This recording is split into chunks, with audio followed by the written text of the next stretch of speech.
François de Negroni a quelques saisons fréquenté les circuits courts de la haute mondanité intellectuelle, mais sans entrain. Depuis une quinzaine d'années, il s'est replié sur sa petite maison d'édition corse et publie des articles sur les blogs de journaux ou de sites engagés dans l'approfondissement de la pensée marxiste.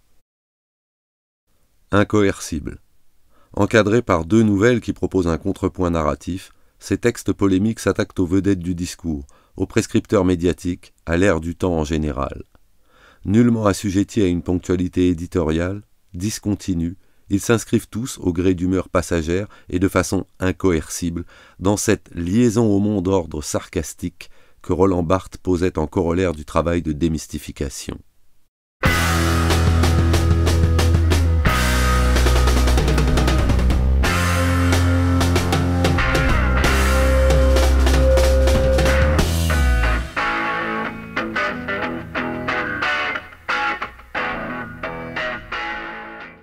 La France de Laurent Ruquier.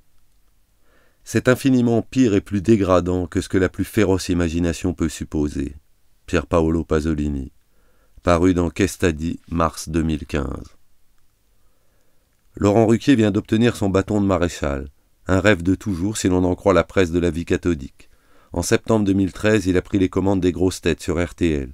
Une émission vieille de 34 ans, animée jusque-là par l'inoxydable Philippe Bouvard. Les Grosses Têtes. Soit l'irruption d'une vulgarité à la fois satisfaite et décalée dans le programme vedette d'une station désireuse d'accompagner les mutations de la société. L'antique Radio Luxembourg, débaptisée en 1966, était un média résolument populaire, désigné comme tel, ringardisé à ce titre. C'était la France de Fernand Reynaud, de Bourvil, de Robert Lamoureux, de la famille du Raton, du qui tout double, des crochets, des feuilletons, du ménage en musique.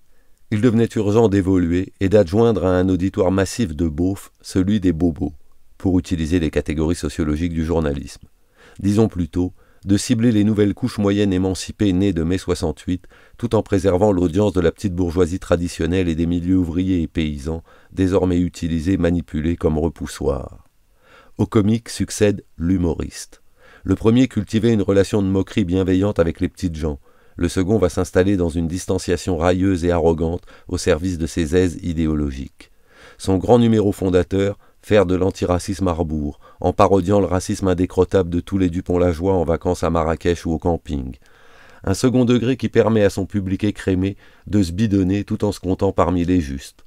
Quant aux Arabes, Noirs et autres immigrés, de leur côté, ils sont priés d'apprécier l'exercice, de ne pas se formaliser, d'adorer leurs preux défenseurs et, bien sûr, d'identifier l'ennemi commun, le petit blanc moisi. Cela s'appelle diviser pour mieux régner. La liberté d'expression, dans son acception post-68arde, devient ainsi le privilège accordé aux bouffons stipendiés de la classe dominante, humoristes, caricaturistes, animateurs, d'humilier à loisir les sans-grades, les modestes, les blaireaux. D'où notamment les Grosses Têtes. Bien d'autres guignols auraient fait l'affaire pour succéder à Bouvard. Mais Ruquier, il est vrai, a mérité de la patrie. Tant à la télévision publique qu'à France Inter puis Europe 1, par ses calembours à répétition, ses grasses saillies, ses blagounettes au-dessous de la ceinture.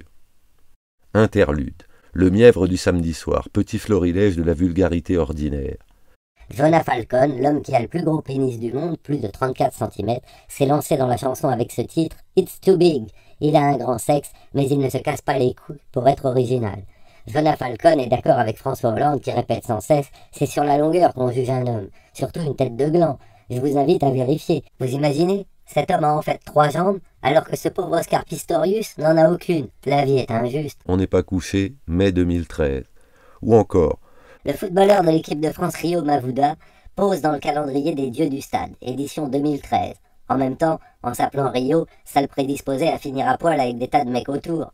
Le vrai problème pour ces athlètes qui posent dans le calendrier des rugbymen, c'est qu'après des photos pareilles, ils pourront plus jamais être Miss France. Il paraît que pour faire des photos aussi gays, ils sont entraînés par Aimé Jacquette. On n'est pas couché, septembre 2012. Ou enfin, le sous-marin français, le Vigilant, a complètement raté un tir de missile nucléaire. Du coup, on a dû détruire l'engin en plein vol. C'est l'effet Hollande. Il n'y a plus rien qui décolle dans ce pays. Ce missile qui se casse la gueule, c'est au moins une courbe que le président a réussi à inverser. On aurait dû trouver un autre nom que le Vigilant pour ce sous-marin. Le DSK par exemple. Certes, il n'était pas très vigilant, mais il ne ratait jamais un tir. On n'est pas couché, mai 2013. L'animateur préféré des Français prolonge ses tirades d'un petit sourire complaisant. Il fixe la caméra, ses yeux frisent, Quel abattage, quelle finesse, il se savoure. Le public, chauffé, d'aussitôt applaudir à tout rompre, rires appuyés et cris d'animaux dans le studio. Les invités en promotion, présents sur le plateau, ne se font pas prier pour renchérir, s'esclaffer, renvoyer la balle, se vautrer dans les codes de complicité rodés. Quant aux deux chroniqueurs attitrés, capturés en plan de coupe, ils rivalisent d'obséquiosité maîtrisée, acquiescement entendu, sourire bienveillant ou mine faussement scandalisée, bémol sacrificiel destiné à engendrer une répartie victorieuse. Condition nécessaire, la vulgarité n'est toutefois pas suffisante. Trop partagée au sein du PAF avec les Coé, Hanouna, etc. Le grand avantage comparatif de Ruquier demeure son équipe de pensionnaires, de débatteurs, bref, sa bande. Celle qui s'est bâtie sur France 2, on a tout essayé, et sur Europe 1, on va se gêner. Il a su, au fil du temps, constituer un noyau de personnes fidèles qui lui servent de faire valoir et dont, en retour, il assure les fins de mois ou conforte la notoriété. Certains ont été engagés à l'essai, puisés dans le vivier grouillant des humoristes en herbe. D'autres ne se sont agrégés qu'épisodiquement. Retenons donc ceux que Ruquier lui-même a élus membres du premier cercle. Un panel exemplaire. Parité sexuelle, mixité sociale, quota de gays, représentation des minorités visibles, disparité des classes d'âge. Un casting répugnant. Radasses faisandés, vieux ronchons, jeunes incultes, pétasses, foldingues, sermonneurs, nunuches, grincheux. D'une station d'un forme à l'autre, c'est toujours la même distribution des rôles et des figures imposées, dans une ambiance fictive d'amitié, de chamaillerie, de chambrage, où chacun cultive sa propre caricature et balance à propos des sujets d'actualité, des faits divers, des vedettes, des films, etc.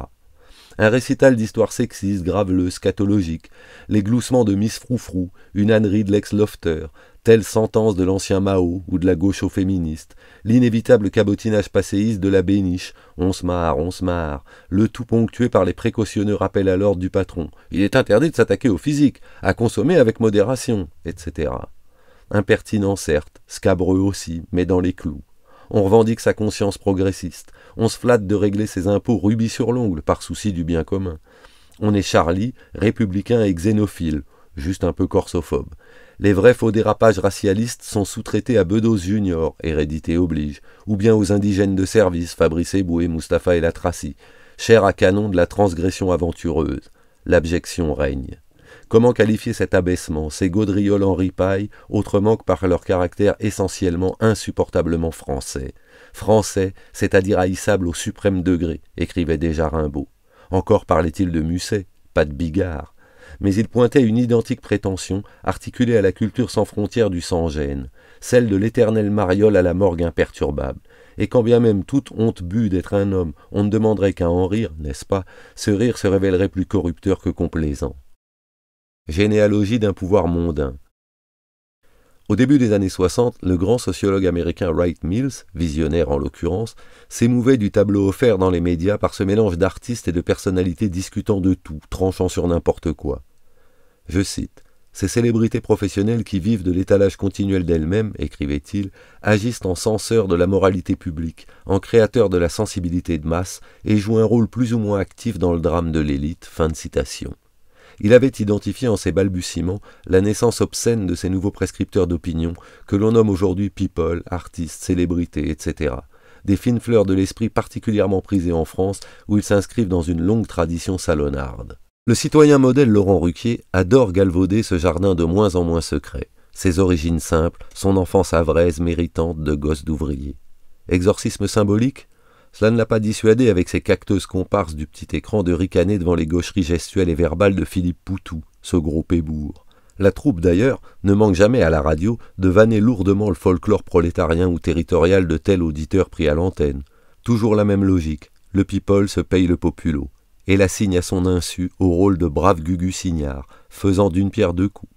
À cet égard, le flop retentissant de l'émission pour tous n'est-il pas lié à la trop flagrante discrimination statutaire d'un public sommé de participer, de s'exprimer et snobé du haut de leur estrade par 9 sociétaires narquois sous le magistère intellectuel du péroreur et sibyllin Yann Moix. Car ces pseudo-amuseurs, constitués en association de malfaisants, manifestent à tout propos la suffisance de ceux qui ont le sentiment d'exister socialement, selon le doux aveu de Gérard Miller.